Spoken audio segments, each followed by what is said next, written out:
Buenas tardes, amigas y amigos.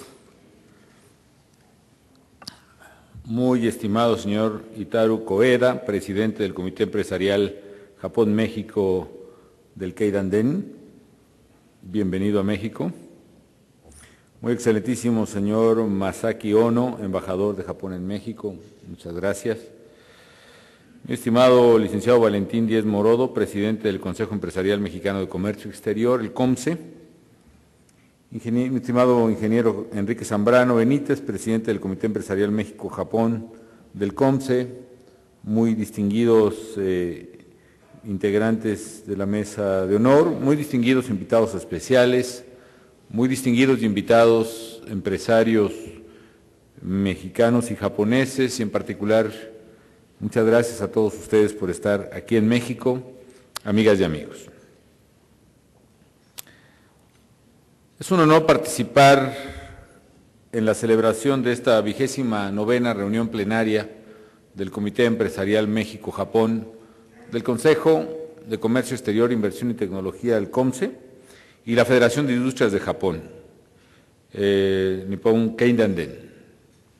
Yo reconozco la gran labor de estas dos importantes organizaciones que permiten identificar, como sé que lo han hecho en esta muy fructífera reunión de negocios, las oportunidades que ofrece el comercio exterior y con ello fortalecer los lazos económicos entre México y Japón. Quiero además agradecerle muy especialmente al señor Koeda y a todo el equipo del Keidanren por tan distinguida delegación que hoy nos visita. No solo por su número muy importante, sino por la gran calidad de los integrantes de la comunidad empresarial de Japón que hoy nos visitan, algunos de ellos por primera vez en México. Muchas gracias por estar aquí. Bienvenidos a México.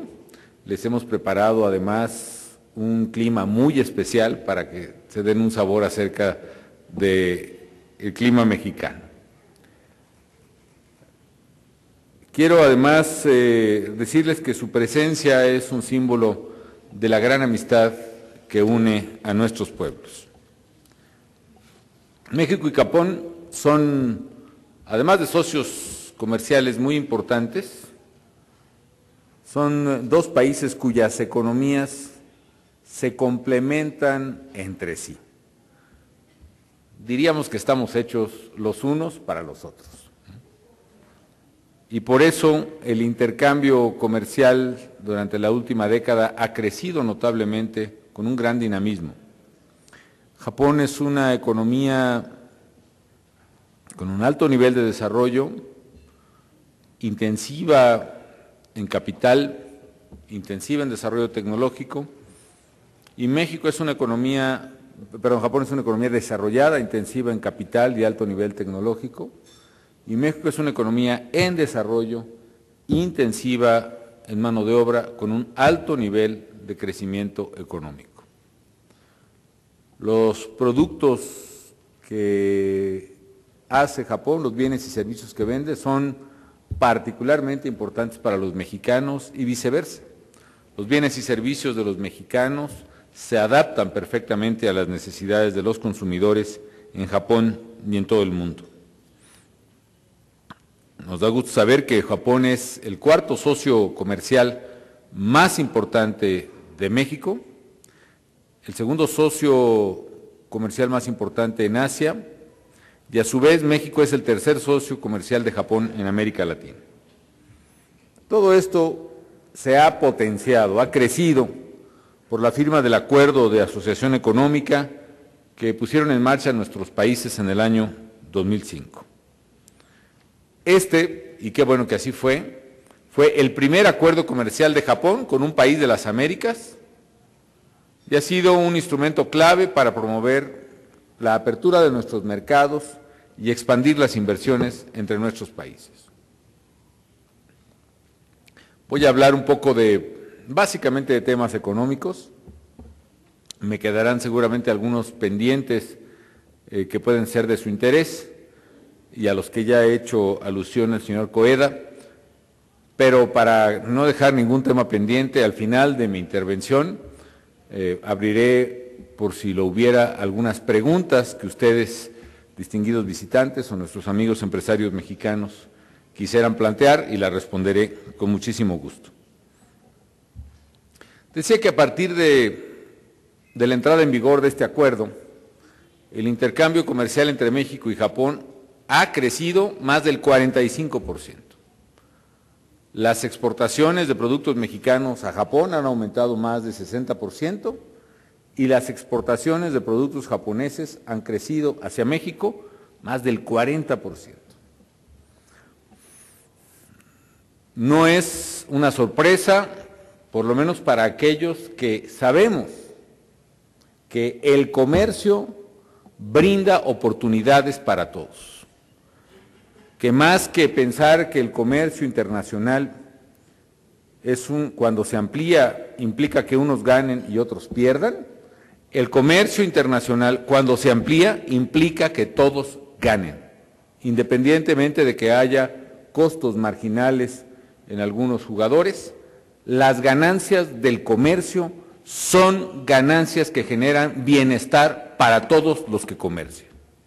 Y ese es el caso, independientemente de que se exporte o importe, el comercio brinda oportunidades para el ser humano. Eso cree mi gobierno, eso cree México, y por eso hoy México tiene una de las economías más abiertas del mundo, por lo menos entre los países en desarrollo. Y este comercio exterior de México, que ya representa una parte muy significativa de nuestro Producto Interno Bruto, es precisamente lo que ha dado y seguirá dando, estoy seguro, más oportunidades de desarrollo y crecimiento a los mexicanos. Por otra parte, el comercio genera proyectos de inversión. Desde la entrada en vigor de este acuerdo, Japón ha anunciado proyectos de inversión en México por casi 8,000 millones de dólares, principalmente en los sectores automotriz, eléctrico, electrónico, energético y en el de infraestructura. En los 4 años que llevo como presidente de la República, nuestro país ha recibido cerca de 90,000 millones de dólares de inversión extranjera directa. Y eso se da precisamente porque México tiene o representa una gran oportunidad de éxito para las empresas que invierten en nuestro país. De hecho, ese crecimiento de la inversión nos ha permitido también crecer, generar empleo. Sin duda, este año que ha iniciado, 2011, es un año de grandes oportunidades para nuestros países, para Japón y para México, y estoy convencido, amigas y amigos, que lo debemos aprovechar. ¿Por qué? Porque el intercambio comercial entre México y Japón puede y debe crecer todavía más. Es cierto, a nuestros productores a lo mejor les resulta relativamente sencillo o muy accesible exportar al mercado de Estados Unidos, pero la verdad es que las oportunidades se encuentran en cualquier mercado del planeta y particularmente con mercados con los cuales existen reglas claras, como ahora existen precisamente entre Japón y México. Los inversionistas del mundo que invierten en México, los inversionistas de largo plazo, particularmente como la visión de largo plazo que tienen los inversionistas japoneses, y a la vez el espíritu emprendedor de los empresarios mexicanos, han permitido y permitirán aún más construir una relación económica cada vez más estrecha, cada vez más productiva, para decirlo con su palabra, cada vez más rentable para los inversionistas de uno y otro país. Hoy, la verdad es que la economía mexicana ofrece grandes condiciones para la inversión. Esto se debe a grandes ventajas que tiene México, como es, por ejemplo, su posición geográfica estratégica, particularmente en una economía global como la que ahora tenemos. Yo, cuando platico con estudiantes y trato de enfatizar este tema, si les digo, miren, cuando ustedes vean un mapamundi, observarán que México está situado exactamente en el centro del mundo. Bueno, claro que eso depende mucho de cómo se haga el mapa mundi, pero la verdad es que tenemos ciertos privilegios geográficos que hay que aprovechar. Somos la única economía emergente que tiene 3,000 kilómetros de frontera con la hoy todavía economía más poderosa del mundo, Estados Unidos.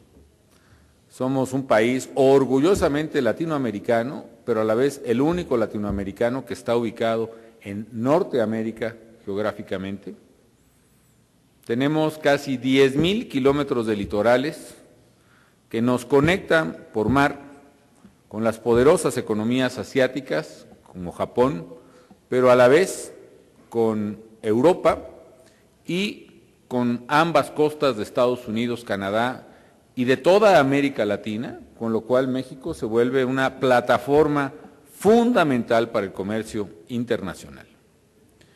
Además, esto nos lo dio la naturaleza, pero lo que se ha hecho por varios gobiernos mexicanos es una red muy importante de tratados comerciales que, insisto, convierten a México en una de las economías más abiertas del mundo en desarrollo. Casi 45 acuerdos de comercio de distinta naturaleza que le permiten a quien produce en México tener acceso directo y sin aranceles a un mercado de más de 1,000 millones de consumidores en todo el mundo. Platicábamos en la mesa, por ejemplo, que quizá no es posible exportar sin aranceles un vehículo japonés desde Japón a Europa, pero sí es posible exportarlo sin aranceles desde México a Europa o a Estados Unidos, lo cual nos da una gran ventaja y además se hace a menos costos. De hecho, aunque China, por ejemplo, compite muy fuerte con México en materia de manufacturas por el gran diferencial salarial que hay en aquella gran nación respecto de México, la verdad hoy por hoy es menos costoso producir y exportar desde México a Estados Unidos, por ejemplo, aún comparado con productos de China. Por eso México ha venido ganando tanto terreno en materia de manufacturas. Hay otras cosas, sin embargo, que hemos hecho recientemente para hacer la economía mexicana todavía más competitiva. En primer lugar, mantenemos las variables macroeconómicas estables y las finanzas públicas en orden. No digo que no nos haya costado trabajo. Yo recuerdo que en las reuniones del G20, todavía a finales de 2010, se discutía si las economías deberían optar por mantener una política fiscal y monetaria expansiva para terminar de salir de la crisis, o si tenía que diseñarse una estrategia de salida, es decir, la vuelta a los equilibrios financieros, en pocas palabras. Muchos países optaron por seguir las políticas expansivas y México optó por tomar la decisión de la responsabilidad en el manejo de finanzas públicas. ¿Cuál es el resultado? Que muchas de esas economías que siguieron con políticas expansivas, en el 2010 tuvieron ya un déficit inmanejable que los llevó pues muy cerca de la bancarrota financiera internacional y fueron severamente castigados por los mercados. En el caso nuestro, aunque tuvimos que tomar decisiones políticamente costosas para el presidente o para el gobierno, cerramos nuestro déficit público y eso generó confianza y sobre todo viabilidad de las finanzas públicas. Hoy tenemos un déficit público cercano al 2% del Producto Interno Bruto, incluyendo ya, por ejemplo, la deuda de Pemex. Tenemos variables macroeconómicas muy sólidas. Tenemos reservas internacionales, por ejemplo, por casi 120,000 millones de dólares, que sumados al soporte automático que tenemos ya contratado con el Fondo Monetario Internacional, hace que la solidez financiera de México ante los vaivenes de la economía financiera mundial sea cercana a los 200 billones de dólares. Tenemos también una deuda pública cercana al 30% del PIB, lo cual implica que es de las más bajas de todos los países de la OCDE. Tenemos también uno de los déficits fiscales más bajos de la OCDE, como lo he dicho, y también tasas de interés y de inflación bastante manejables, alrededor del 4%, que para economías como la nuestra son bastante razonables, y las más bajas, por cierto, en promedio en los últimos 30 años. Algo muy importante, la economía mexicana es una economía creciendo. Esta semana el Instituto Nacional de Estadística dio a conocer el crecimiento del Producto Interno Bruto de México en 2010, y aunque al principio los inversionistas privados consideraban que el crecimiento sería de alrededor del entre 2,5% y el 3% en enero del año pasado, el crecimiento en México en 2010 fue finalmente del 5.5%, y con una generación de empleos no calculados estadísticamente por encuestas, sino empleos formales netos, pagados en los institutos de seguridad social de México, de más de 850,000 nuevos empleos netos, que es la cifra más alta que se tenga registro en el país para un año. Esta cifra de crecimiento del 5.5%, por cierto, es la más alta de México en 10 años y la tercera más alta cifra de crecimiento económico para un año en casi 30 años en el país. En segundo lugar, estamos invirtiendo como nunca en infraestructura. Parte de ello, por cierto, gracias a muy exitosas inversiones japonesas, americanas, españolas, mexicanas, en fin, de todo el mundo. Hoy hemos pasado de poco menos de 3% de inversión en el Producto Interno Bruto en infraestructura, pública o privada, a más o menos el 5% del Producto Interno Bruto en inversión pública o privada en infraestructura. Para que se den ustedes una idea, el promedio de los países de la OCDE es de 3.4%. ¿Por qué lo hacemos? Porque sabemos del valor que tiene la inversión para el crecimiento futuro y también porque queremos convertir a México en una plataforma logística para la inversión y el comercio mundial. Es decir, tenemos la ventaja geográfica, queremos tener la ventaja logística y lo estamos logrando. En tercer lugar, estamos facilitando el comercio exterior. Déjenme contarles una anécdota.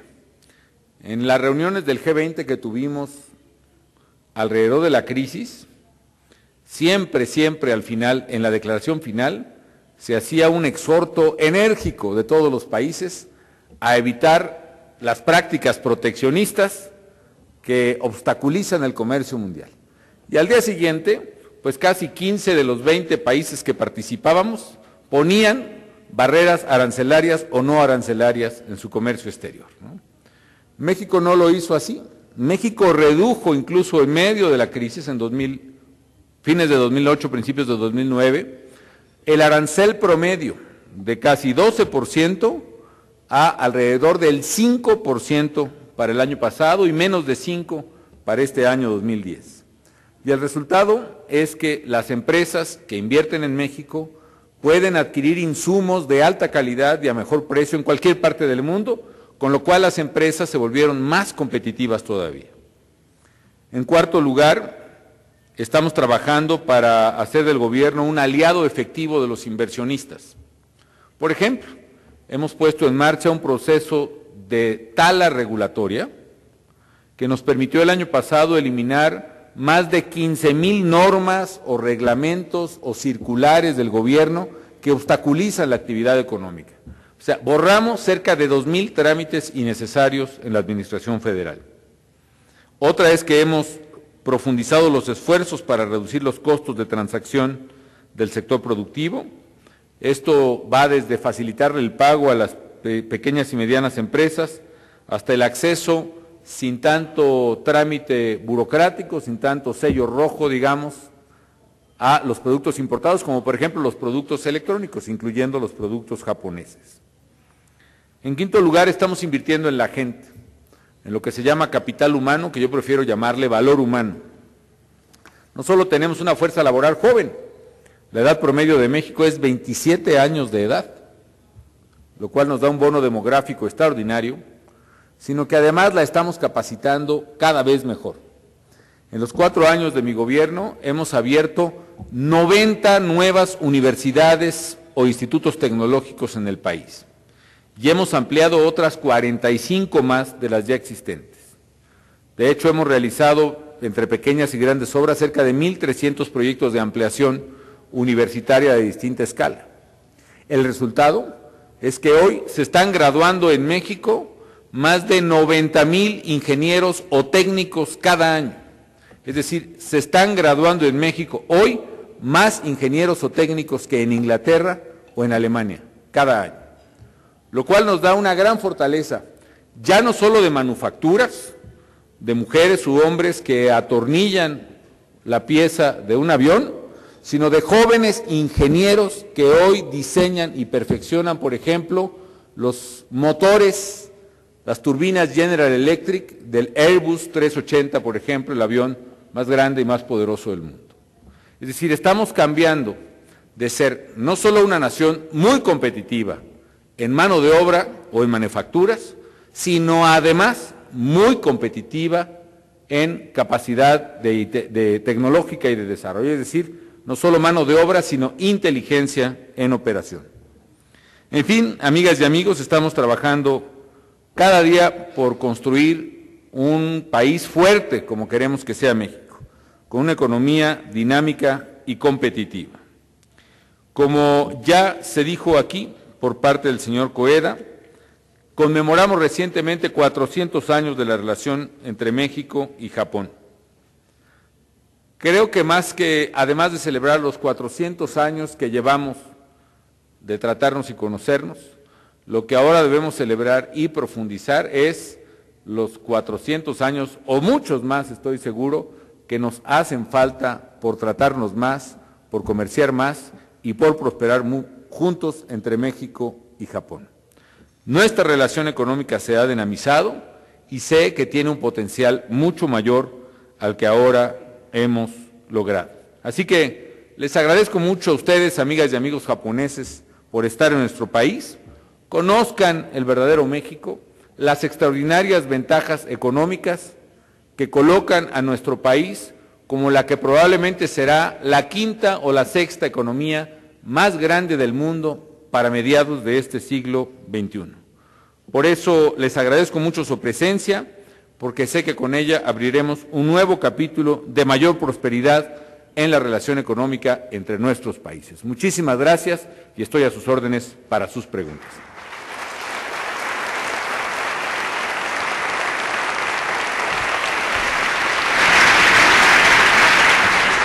A continuación, el señor Mutsutake Otsuka realizará a nombre del Comité Empresarial Japón-México algunas preguntas.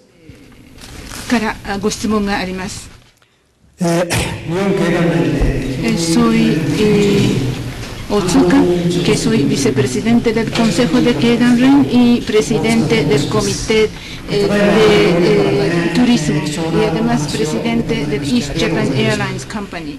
Muchísimas gracias por su discurso, señor presidente, y es un gran honor para mí hacer directamente preguntas a usted. Yo quisiera, aprovechando la oportunidad, hacer dos siguientes preguntas. En primer lugar, sobre la orientación orientación de sus políticas económicas y exteriores. Nuestro primer ministro, el señor Kan, expresó su decisión de promover acuerdos de asociación económica o libre comercio. En este momento nosotros le estamos pidiendo que participemos en la TPP, que se está negociando entre 9 países de Asia y Pacífico, como Singapur, Estados Unidos, Australia. También estamos pensando participar en el libre comercio, también queremos concertar el libre comercio, el Tratado de Libre Comercio con China y Corea. Como ya usted mencionó, México es un país que tiene una gran red de países con EPA y FTA. Por eso queremos saber cuál es la orientación de la política comercial de México, sobre todo para la región de Asia-Pacífico. En segundo lugar, sobre el mejoramiento de seguridad pública. Sabemos que usted ha tomado un gran liderazgo para mejorar este programa y se lo agradecemos especialmente. Sin embargo, el mejoramiento de seguridad pública es un tema muy importante para que las empresas japonesas puedan hacer negocios con tranquilidad y sin problemas. Por lo tanto, quisiéramos aprovechar esta oportunidad para escuchar directamente de usted estos aspectos. Muchísimas gracias, señor vicepresidente. Bueno, primero, como yo decía hace un momento, yo soy un fiel creyente del poder de bienestar que genera el comercio libre. Estoy convencido de que las ganancias del comercio benefician a productores, a consumidores, a quien exporta y a quien importa. A nivel agregado, todas las economías se beneficiarían de un comercio más amplio. En pocas palabras, significa tener una mayor clientela potencial para todos, y eso es una ventaja. Por lo tanto, yo creo personalmente que tiene que buscarse nuevos esquemas que fortalezcan la libertad de comercio a nivel global, y eso es lo que he tratado de impulsar como presidente.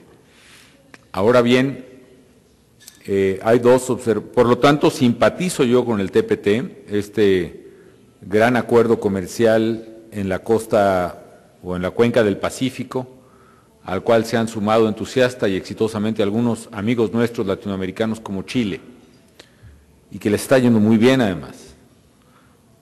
Ahora, hago dos observaciones, dos matices. Uno es la preocupación de México para que empujemos medidas que liberen el comercio a nivel global y que esas medidas, su impulso, no pierdan incentivos por la creación de mecanismos regionales o pequeños que hagan que finalmente el incorporarse a ellos haga que se pierda el impulso que necesita la necesaria liberación del comercio mundial, particularmente a través de la Organización Mundial de Comercio.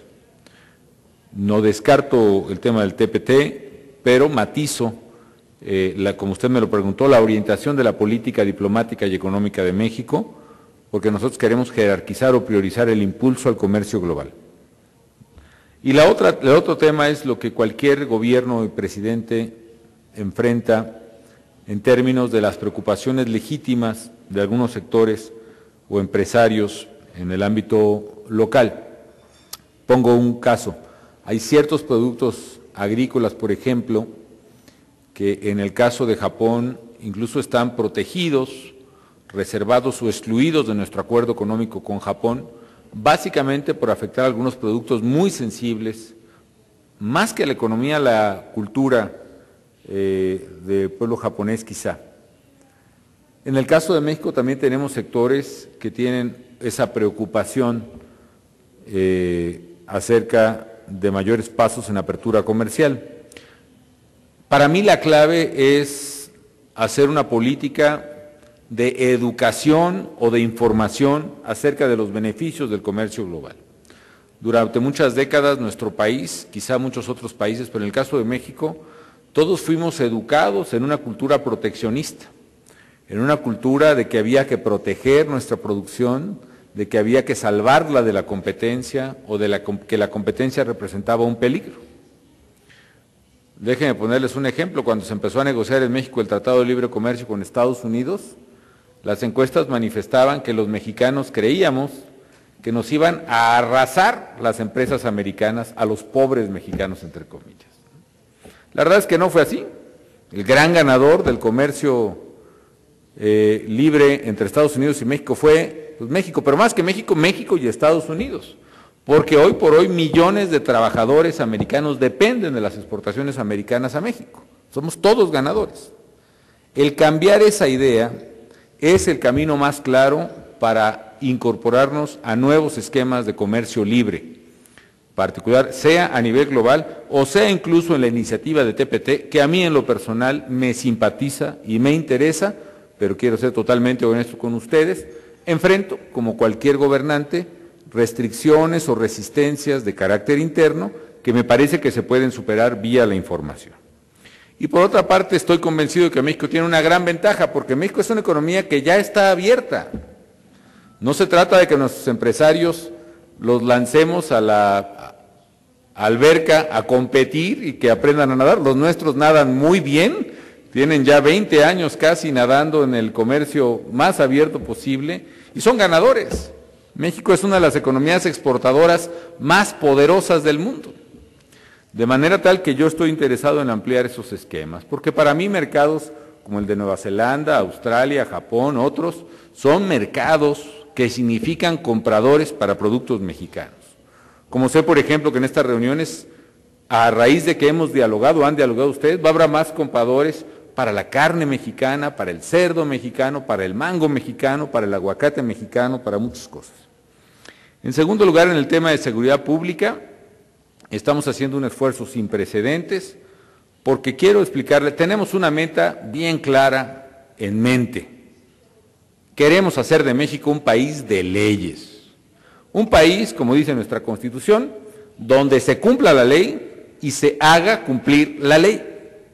Y precisamente por eso hemos hecho un esfuerzo, y lo estamos haciendo, un esfuerzo resumiendo en tres vertientes fundamentales. Uno es contener y enfrentar a los criminales más peligrosos de México, el crimen organizado, que se articularon de manera muy poderosa por esta vecindad que tenemos con el mayor consumidor de drogas en el mundo. Nuestro problema se originó ahí, ¿no?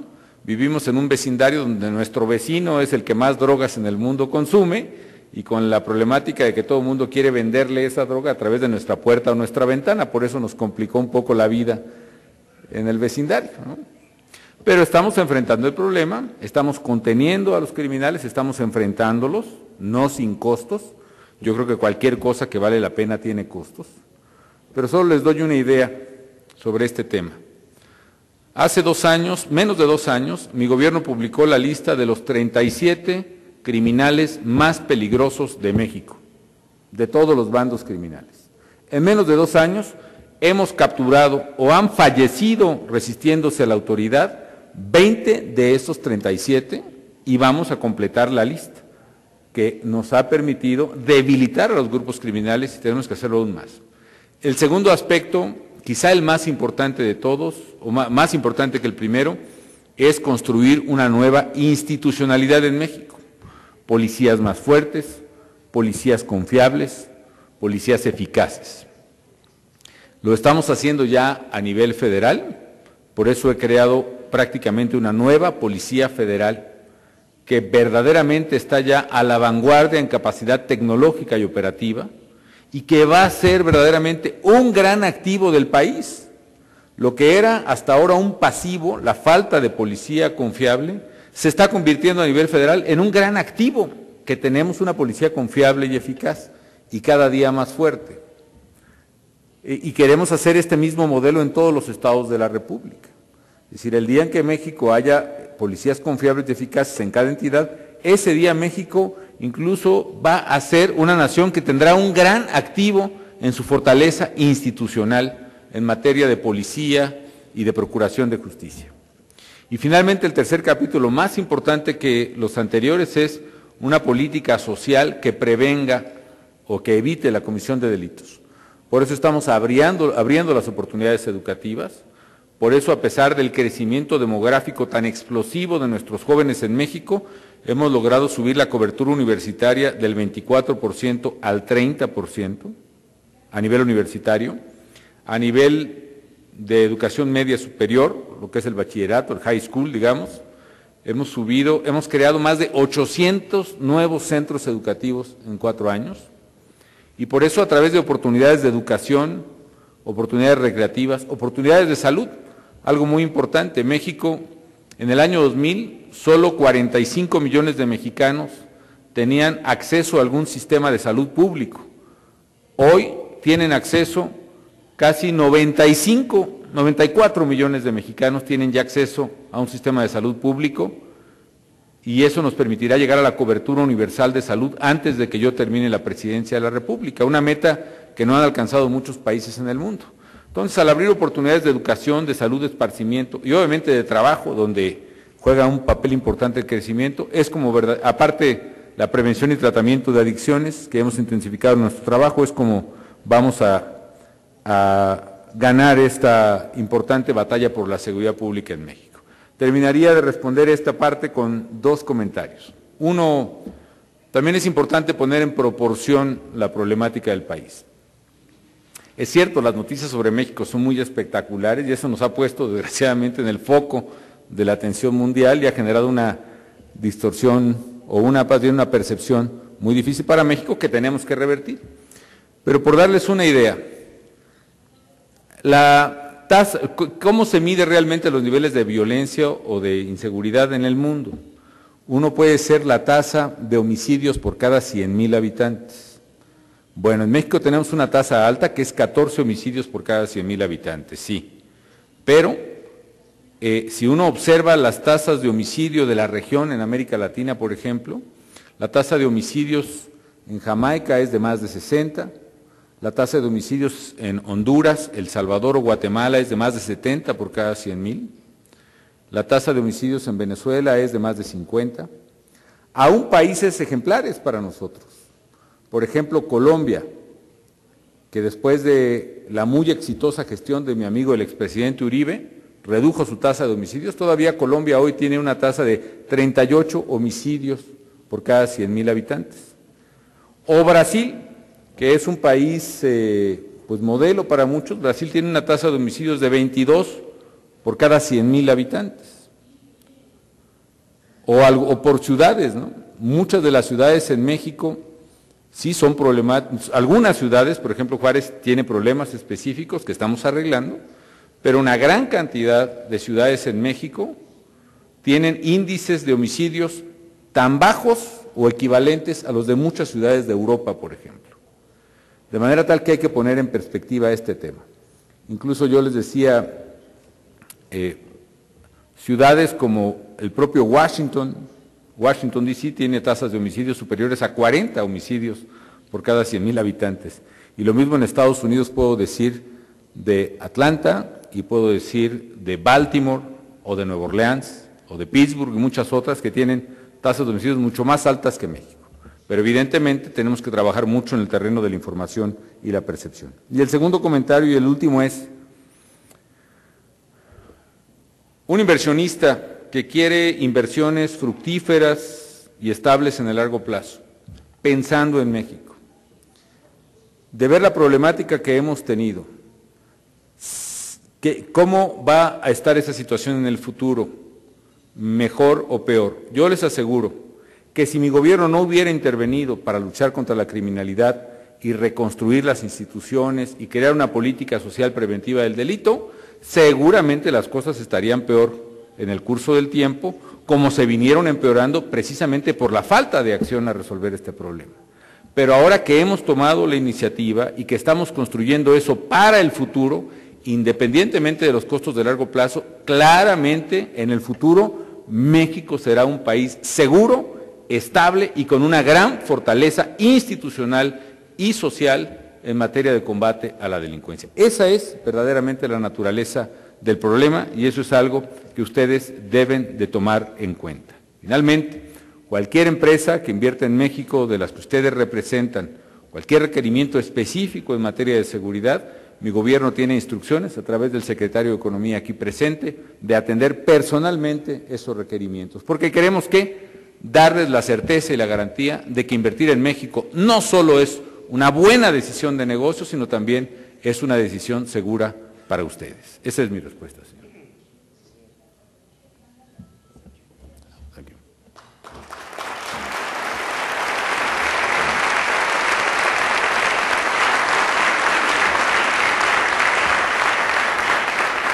si hubiera alguien del público que quisiera hacer alguna pregunta.